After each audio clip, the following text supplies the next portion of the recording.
away to sea and join the Royal Navy, and one of his brothers suffered to the end of his life from the feeling that he had not been predestined to be one of the elect.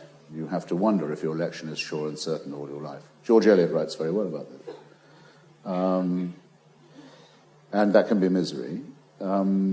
This I've also, like Stephen, had to work out backwards, as it were, in retrospect, not knowing any of this in my childhood. And my mother's family also comes from what is now, we understand, the whiplash of the border of the German and Polish frontier. When they left, it was Germany, it's now Poland. It was Breslau then, it's Wrocław now. But she, for innumerable reasons, didn't want to be Jewish, wanted to assimilate, and wanted her sons to be English gentlemen. You can be the judge of that, comrades. So neither of my parents wanted to inflict religion on me at all, and I think that the fact that I was baptized on a submarine of the Royal Navy in Malta, the most Catholic country in Europe, was because they both hoped to move into the middle class, which, again, you can be the judge of.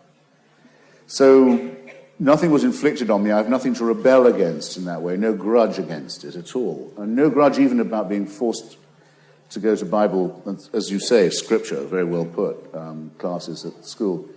But I do remember exactly when I realized that it was all balls from beginning to end. And that was Mrs. Watts, who taught us the Search the Scriptures class and also did our nature walks and biology and introductions to flowers, birds, etc. When I must have been not much more than 9. And one day I remember distinctly, she said, good grief. I wondered if you'd do that. Check, by the way. One day she said, this very sad old woman, with perfect sincerity, it seemed to me, and in the hope of delighting us, she said, look, children, how the trees and the grass and everything are so green and verdant. Well, verdant, that's, as you know, pleonasm. She was like a pleonastic woman. Think how good that shows our Lord to be, our Creator to be, because what if the trees had all been, say, I can't remember what she said now, would you take mauve or, electric blue or something, how unrestful that would be to the eye. I knew nothing then about natural selection or about the human genome or the theory of evolution, but I remember thinking very clearly in my little corduroy shorts, that's bullshit. Did it all hang on something? Yes, because the argument from design, it is impossible to believe in the creationist view or the revealed view of any faith unless you will accede to the argument from design. Without it, all religion is essentially meaningless. No religion is without it, actually or implicitly. And if you can tell at the age of 9 that it's much more likely that your eyes have adapted to the vegetation than the vegetation has been created for the pleasure of your eyes, you don't need any more. Now, I have since been, just on blasphemy, perhaps I didn't preempt, I've since been in innumerable places from Belfast to Beirut to Belgrade to Baghdad, not to leave the bees, when I've seen how enormously religion improves people's behavior. There's the other excuse that's made for it. It may not be literally true, but it's good ethics. It makes people behave nicely to each other. I'm not going to finish that sentence.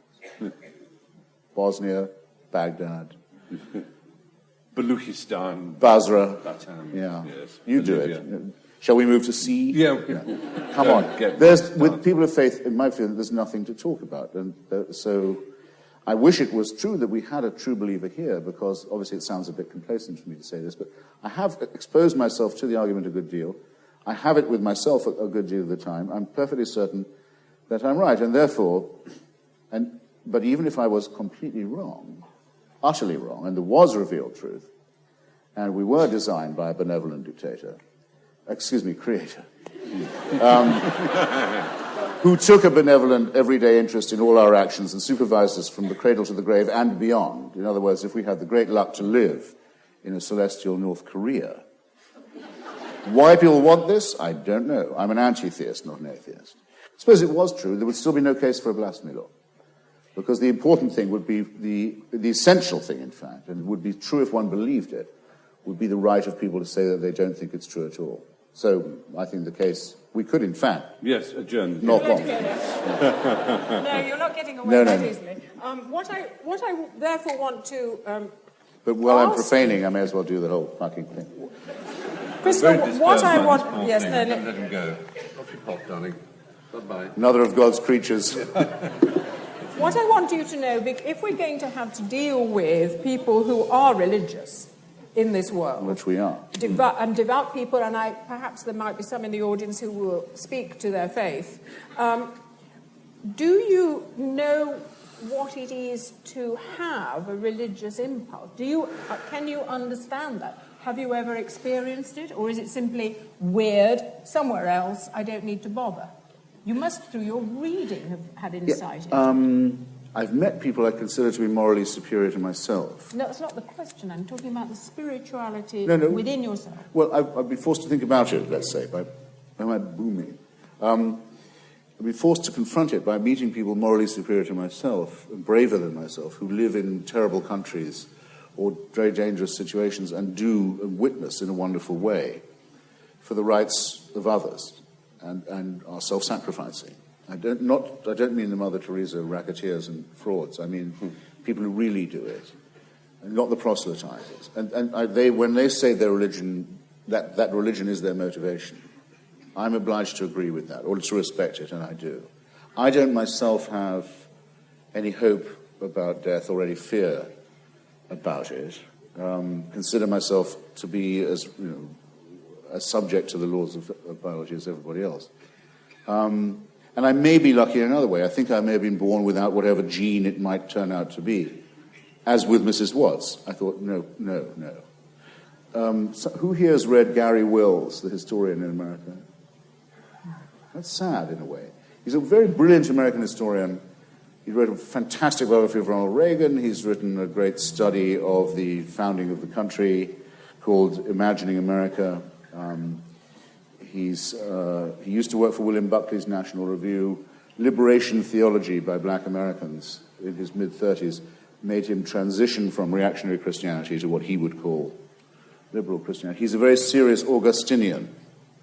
He's written very well about Augustine, or at least you have to believe that he has, because I can read him on anything.